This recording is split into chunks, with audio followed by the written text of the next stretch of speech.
What's going on, party people? It's your boy B Ridge. I'm going to give you an update for the bombed comedy show that I did last night. If you didn't get a chance to see it, be there.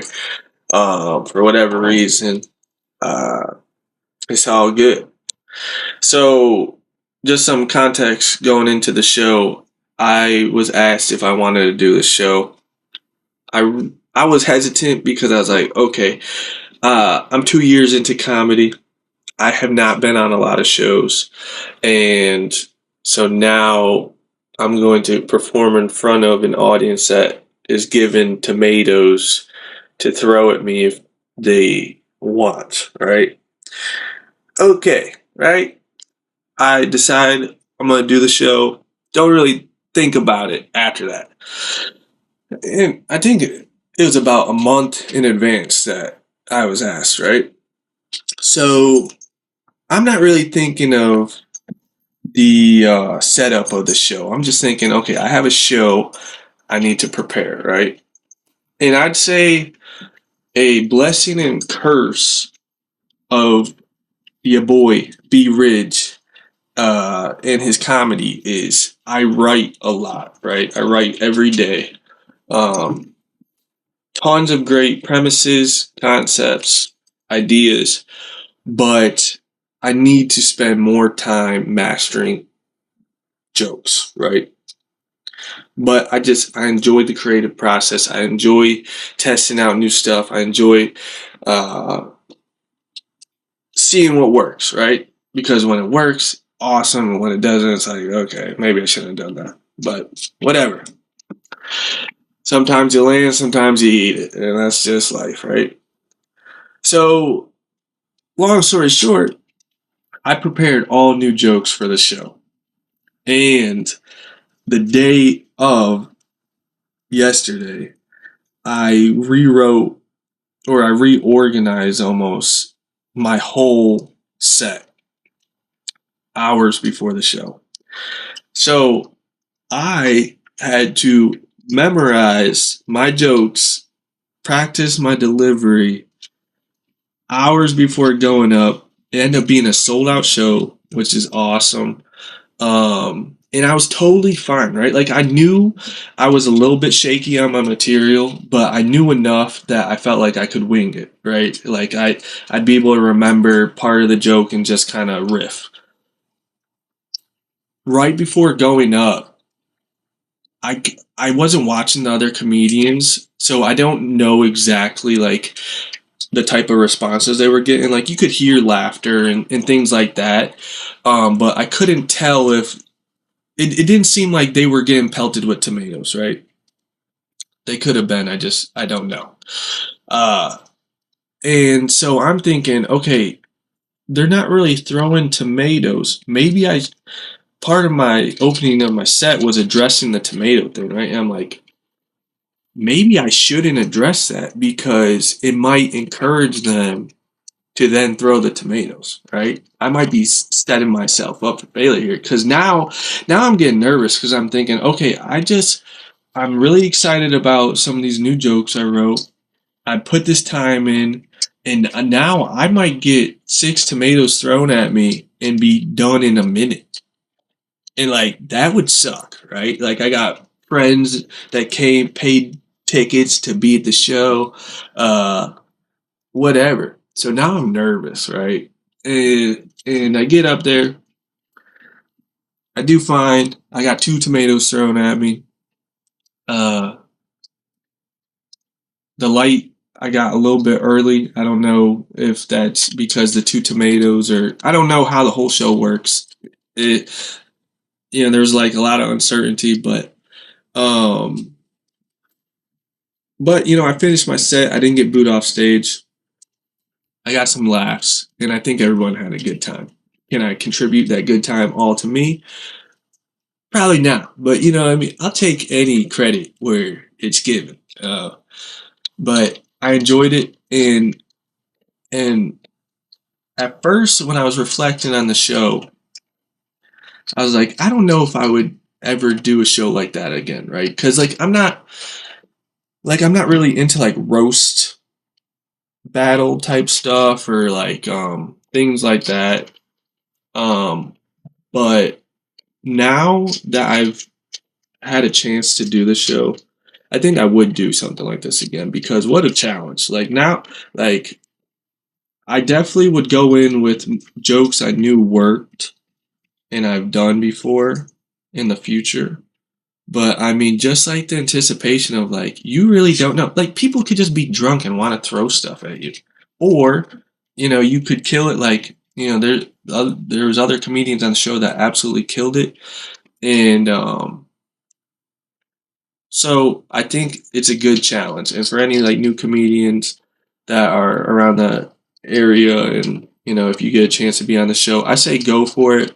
What I would say is stick to the jokes that work. Give yourself a little more confidence and a better chance, and just try to have fun. I mean, I think it'd be easy to almost be critical of yourself after performing a show like this, like especially if maybe you didn't do great, but it's kind of like a high stake pressure show. So I don't think that it's meant to you shouldn't allow a show like this to make or break you. If anything, it's a good experience. It's a good challenge, and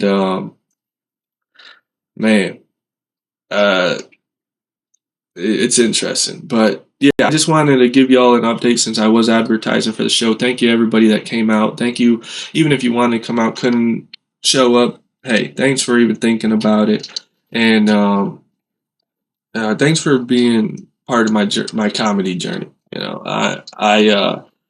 I'm gonna keep hitting the mics. I'm gonna keep sharpening my skills and my jokes, and just keep trying to grow and get better and see what comes out of this. I enjoy comedy a lot. I would love to make this more of a profession, and that is only going to come through hard work, dedication, keep showing up, and learning from my mistakes and failures, and be willing to fail. I think that's important. This is one of those things where you can't let your failures stop you, and it comedy definitely now for my 2-year update, right?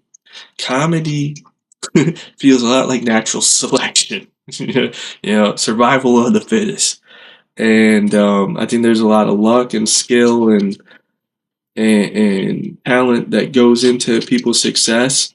But also, part of it is just being able to be willing to keep doing it and trying your hand at it, because it can feel cutthroat at times. It can feel very unforgiving at times, which seems so interesting because ideally, at least I can only speak for my senses, my goal is to go make people laugh and provide entertainment and joy, right? I don't know if that's everybody's motivations, but that's mine. And so to have these goals, and I'll say I want to be funny, and sometimes that's easier than other times, but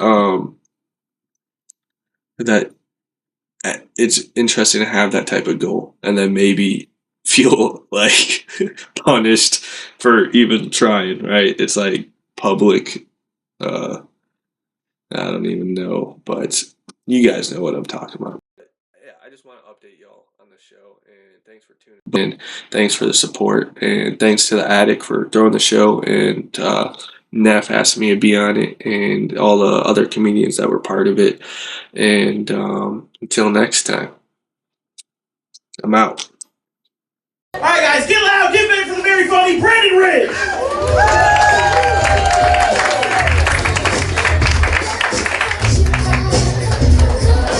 Hello, I am Brendon. At the end of my set, I will stand here and allow you to pelt me with tomatoes, okay? And also feel free to throw $100 bills. Also, just imagine that you saw the funniest, most entertaining, attractive, voluptuous stripper you've ever laid your eyes on. And I understand if someone ends up pelting me with a brick, okay? I only imagine that's my good friends in the audience. But I am taking a break from alcohol.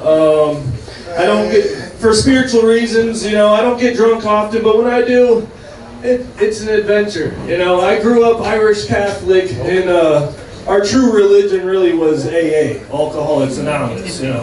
I mean, AA was such a big part of my upbringing. I learned the 12 steps before I took my first step, okay? I mean, it was preached so heavy. You know, I was convinced my grandfather was the Pope of AA, my uncle's the Saints, okay? Like, I was admitting to having a problem before I knew how to spell the word problem. I still don't know how to spell the word problem, but that's just public schools, okay?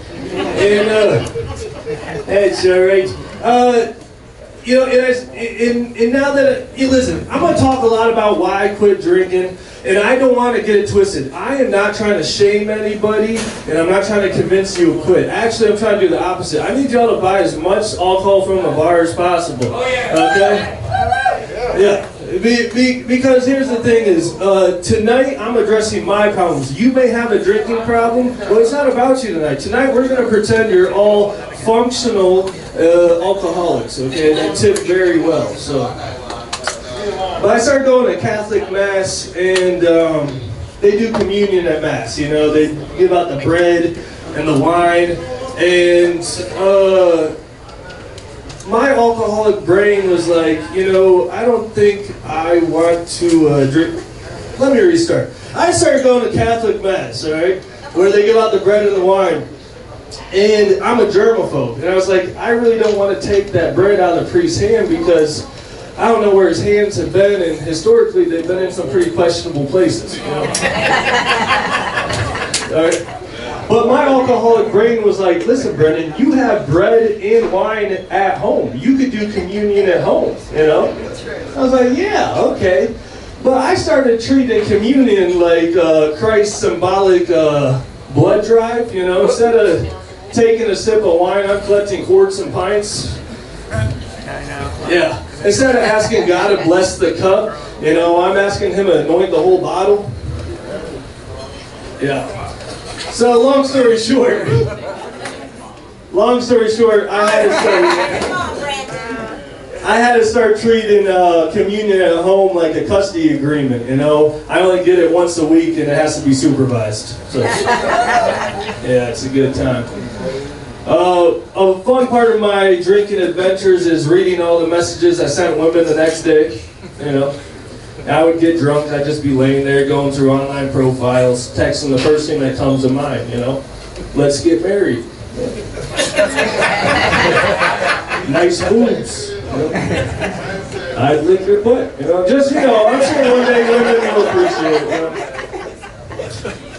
But I'll leave you on this. So I quit drinking and I gained a personality disorder. Yeah. You know, I used to be able to blame all the dumb shit I did on being drunk, and now, when I fuck up, it's all me, baby, you know? So I'm going to start claiming multiple personalities, so when I fuck up, I can just say, who's the other Brendon? You know, the one that talks to himself in public when everybody's looking? Yeah. Hey, thanks for being here. I've been Brendon, I'm out.